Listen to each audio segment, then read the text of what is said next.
SpaceX's Starship version 3 is days away from a first cryo test. Booster 19 is finally done as well in record time, and Massey's is doing some very special modifications for the new Starship generation. Jared Isaacman becomes the youngest NASA administrator ever, but what exactly does this mean during a time when the entire spaceflight industry is in a massive flux? How do all the private rocket designs change the mix? My name is Felix, welcome to What About It, let's dive right in.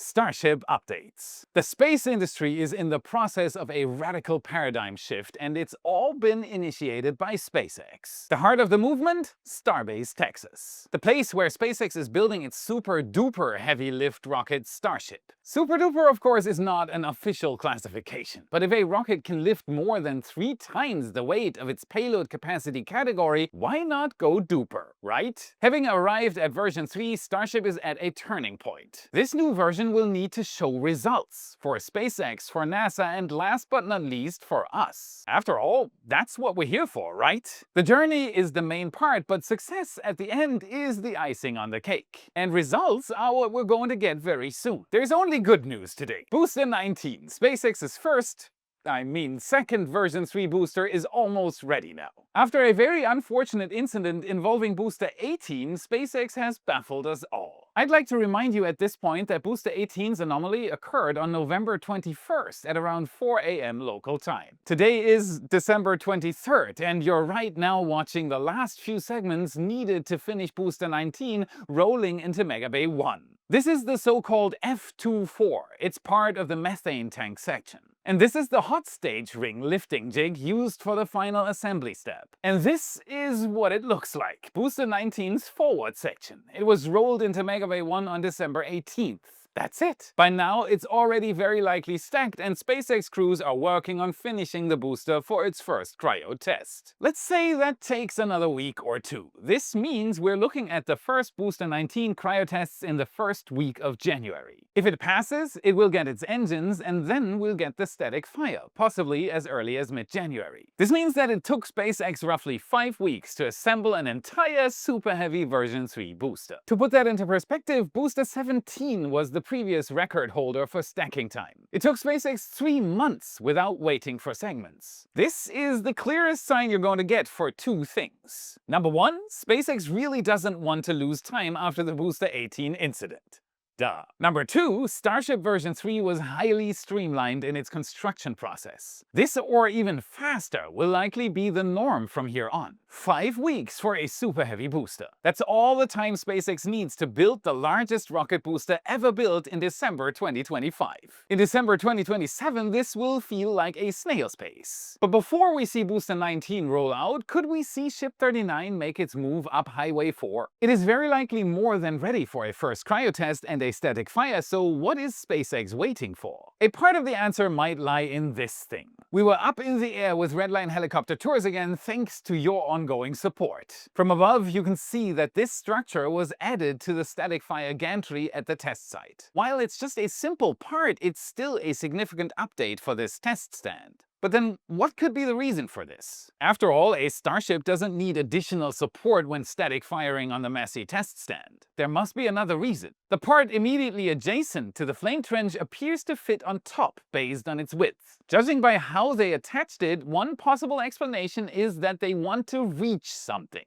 Easy. Let's put a Starship on top of the stand with a bit of help from Elliot, our 3D magician, and see. Let's assemble it. Alright, so this is what it would look like, but what would it reach? It's on the same side as the quick disconnect, so it reaches the front. And what's the only other thing on the front that could use a connection on the new version 3 Starship? Right, the in-orbit refueling ports. These will not just be used for docking, they will also be the connection needed to refuel a Starship. So they need to be tested. Those are meant to turn Starship version 3 into the everything tester. This ship will be able to test payload deployment, in-space fuel transfer, the heat shield, basically everything SpaceX needs to test. We'll see version 3 do long-term coast tests in orbit to verify fuel bleed-off numbers. We'll see it participate in refueling tests. We'll see it deploy Starlink V3 test satellites, all in 2026. And for that, SpaceX will very likely need a contraption at the Massey Starship static fire test stand. That's why I think we'll only see a first version 3 ship cryo test once the upgrade to the static fire stand is complete. It should be a relatively simple upgrade. A simple girder structure holding 2 extra quick disconnects for the docking ports. Put pressure on it and test the connections and lines.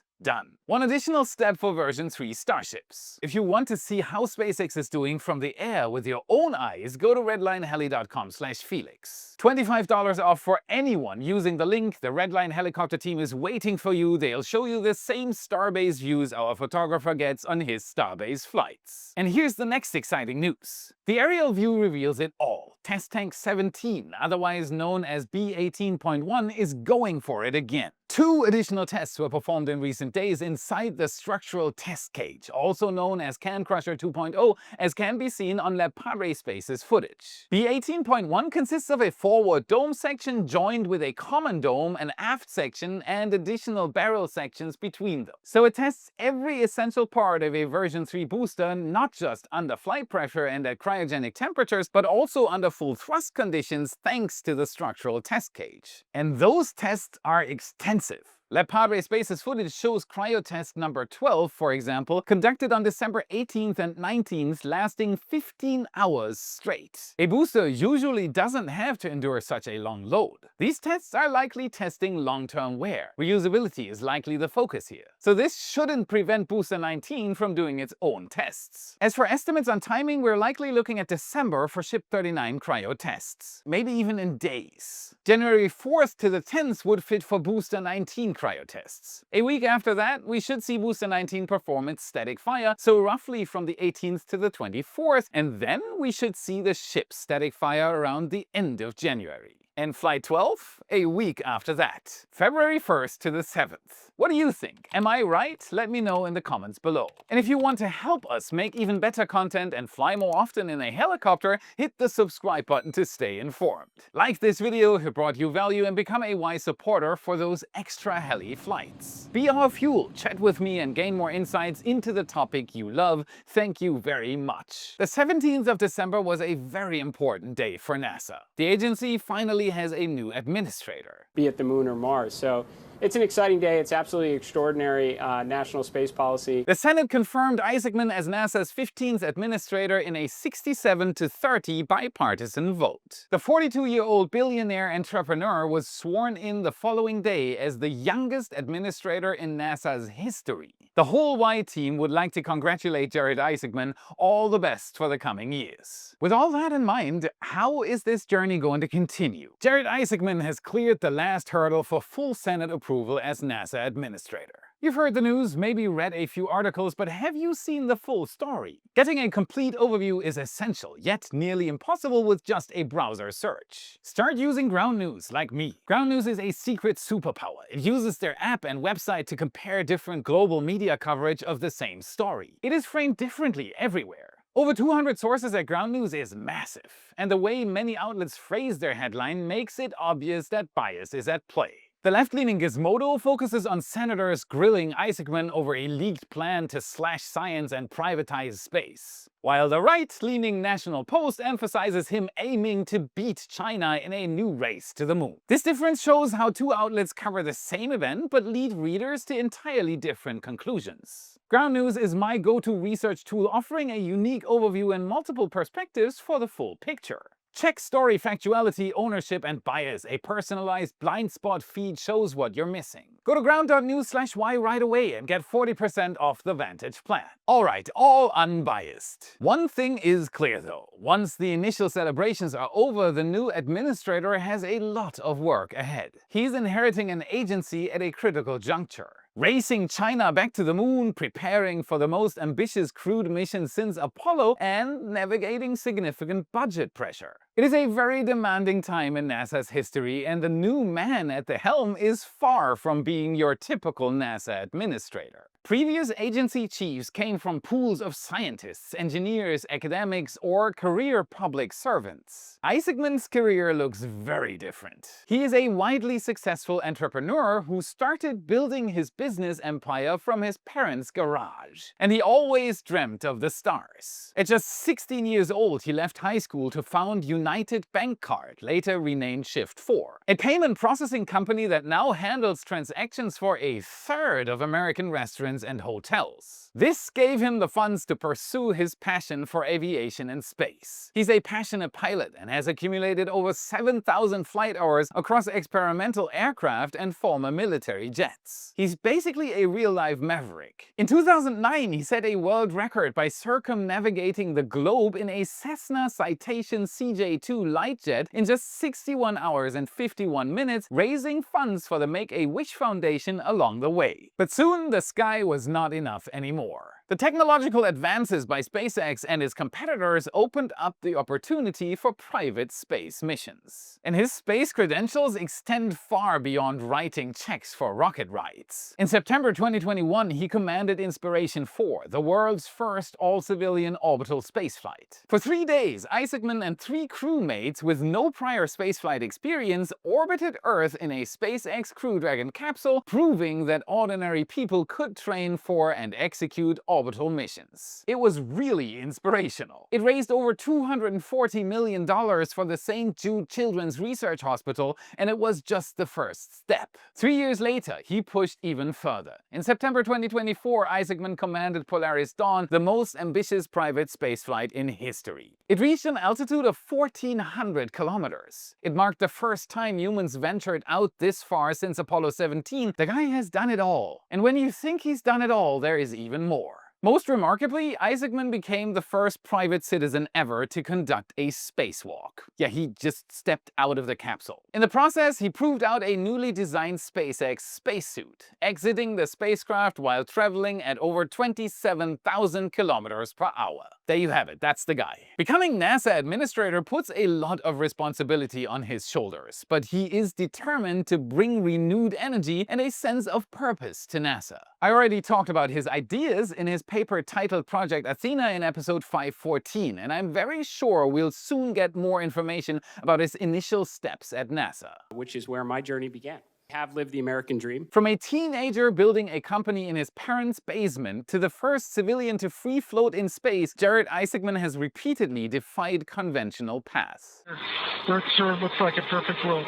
Many former NASA astronauts have endorsed his nomination. They expressed their confidence in his abilities and plans for the future. This sentiment is shared by many throughout the aerospace industry, including me. Now he faces his greatest challenge yet, leading America's space agency through one of its most consequential chapters. He will have the task of uniting efforts across a fast-changing industry to bundle US space efforts and give them a common goal, and there isn't much time. With 2026 approaching fast, let's take a detailed look at some of the tools at his disposal, all created by a fast-growing private US space sector. The first launch of one of the strangest and most interesting new launch vehicles is approaching fast. Neutron, Rocket Lab's unique take on the holy grail of rocketry, reusability. Not that long ago, the basic design recipe for an orbital rocket seemed to be fixed. Stack one rocket stage above the other and the payload on top of the final stage and encapsulate in a fairing.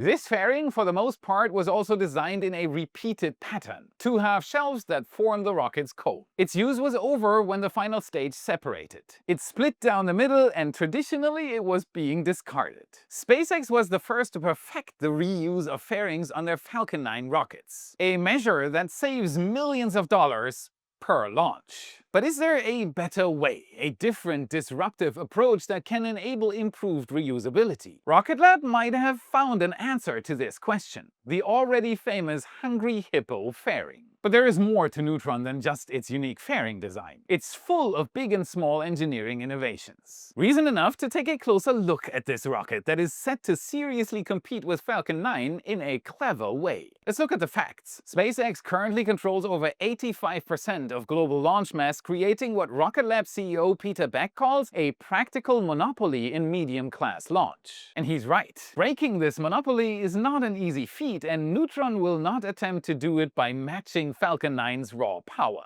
Instead, its approach is to optimize simplicity, enable true rapid turnaround, and lower overall operating costs. That is a tall order. Speaking of tall, looking at height, Falcon 9 easily wins. It's tall and slender, standing at a height of 70 meters with a main diameter of 3.7 meters and 5.2 meter fairings. And there is a good reason for the relatively slim body. It has to be transported by trucks on public roads. Compared to that, Neutron is short and stubby. A height of 42.8 meters and a 7 meter diameter result in wildly different proportions. It even tapers at the top, resulting in a 5 meter fairing. Look at it! It really is uniquely proportioned, hinting at a different design approach. But why is that? What's the design approach here? This design, roughly resembling a folded umbrella, was created to improve aerodynamic stability during the booster's return to Earth. By now, we've all seen different first-stage returns. Let's have a look, starting with the Falcons, who forever hold the record of being the first to achieve this goal. When a Falcon booster separates from the second stage, it performs a boost-back burn to cancel out its velocity. The burn lasts until the booster's trajectory intersects the landing pad or drone ship. In other words, it's sent on a trajectory that causes it to fall straight toward the target. Or rather close to it, as there always is a safety margin. The reason for this margin is simple. In case of a total loss of control, you don't want it to impact and potentially destroy the landing zone. Right, China? The booster comes in at breakneck speed, then must decelerate rapidly just in time to reach zero speed at the moment of touchdown. It's called the suicide burn for a reason. This process starts with the re-entry burn, slowing the booster down as it plunges deeper into denser layers of the atmosphere. Now, the effect of these nifty inventions sets in.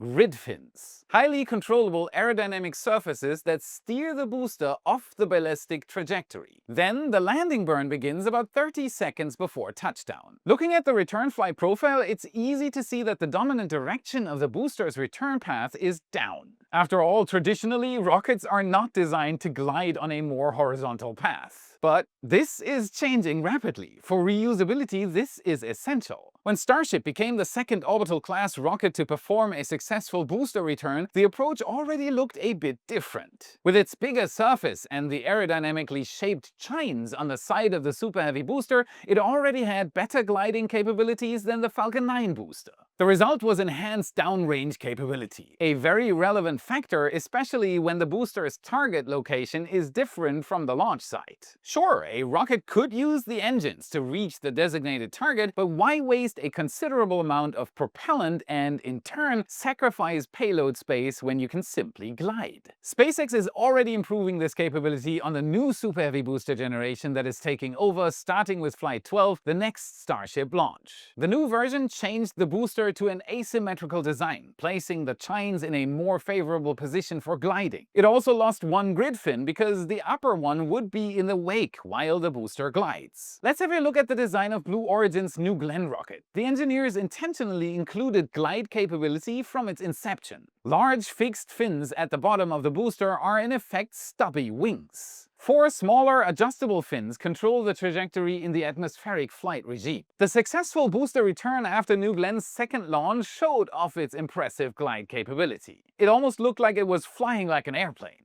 Now, let's take a closer look at Neutron's design again. Its unconventional umbrella shape serves a clear purpose. It enhances aerodynamic stability and glide performance during the booster's return to Earth, enabling more fuel-efficient landings. Similar to New Glenn's approach. Efficiency is a core factor in any rocket design, and Neutron is no exception. One approach toward this is Rocket Lab's choice of material. Neutron is the world's first medium-lift rocket built primarily from carbon composite materials. While the company had proven this approach on its smaller Electron rocket, scaling carbon fiber to a vehicle of Neutron size requires entirely new manufacturing techniques. The company installed a 90-ton automated fiber placement machine, one of the largest ever built, at its Maryland facility. This robot can lay down composite material at 100 meters per minute, producing rocket structures in 24 hours that would take teams of workers several weeks to build by hand. That is more than 1.6 meters per second.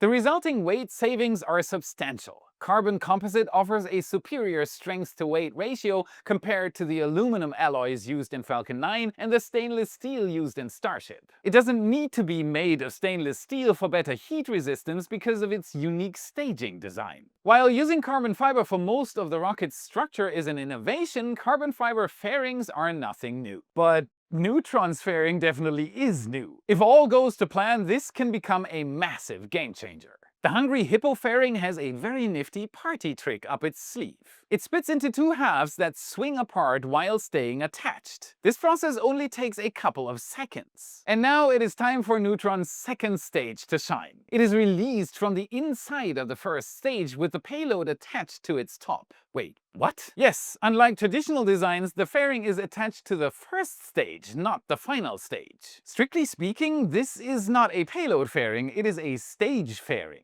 And once the second stage is released, it closes again. When the booster lands, either back at the launch site or on a floating platform, the fairing returns with it as a single integrated unit. This obviously has multiple benefits. It not only saves the fairing and makes it reusable, but it also goes one step further. Rapid reusability by returning to base fully functional. It also allows Neutron's second stage to be exceptionally lightweight, as it is protected within the first stage during ascent and never experiences direct atmospheric forces. And last but not least, it keeps the rocket's aerodynamic design intact for both the ascent and the descent. And best of all, the first fully functional Neutron is nearing its launch date. Launch Complex 3 at Virginia's Wallops Island is ready. And so am I. Go Rocket Lab, go Neutron, Peter Beck is a certified genius. I cannot wait to see the Hungry Hippo chomping in space. Welcome back to the WAI Countdown, your rapid-fire look behind the curtain at everything that keeps this channel blasting off. Today, I want to thank you, and you for a roller coaster 2025. We've seen it all, from explosion to success, from moon to Mars and from low to high. And through all that, you were our fuel. An entire team of spaceflight nerds fueled just by your views, likes, and comments. And we couldn't hope for a better community to push us forward. I mean this from the bottom of my heart. You all rocked, you all rock, you all rock so incredibly hard. We wish you all an incredible holiday season wherever you might celebrate it. Lift a glass for spaceflight, make a wish, and hug your loved ones. Thank you for sharing and thanks for the support. You rock. We're signing off until January 6th now. We're going to rest, share time with friends and family, and I think I can speak for the entire team, we can't wait to see you again in 2026. For Starship version 3, orbital refueling, HLS, Neutron, Nova, New Glenn, Artemis 2, Vast, Axiom, dude, for everything that this next year will bring, see you soon. Let's go! And that's it for today. Smash the like button, subscribe for more. This is what fuels the algorithm, and this is how you can help us for free. Check out our epic shirts in your favorite Space Nerd store. Our brand new Raptor emblem design and countless others are there for you to explore. Click the card or the US or worldwide link in the description. And if you want to know how SpaceX managed to build Raptor 3, the new Starship powerhouse, and what makes it special, watch this video next to continue your journey. Thank you very much for watching, and I'll see you again in 2026. All right, thank you. Woo!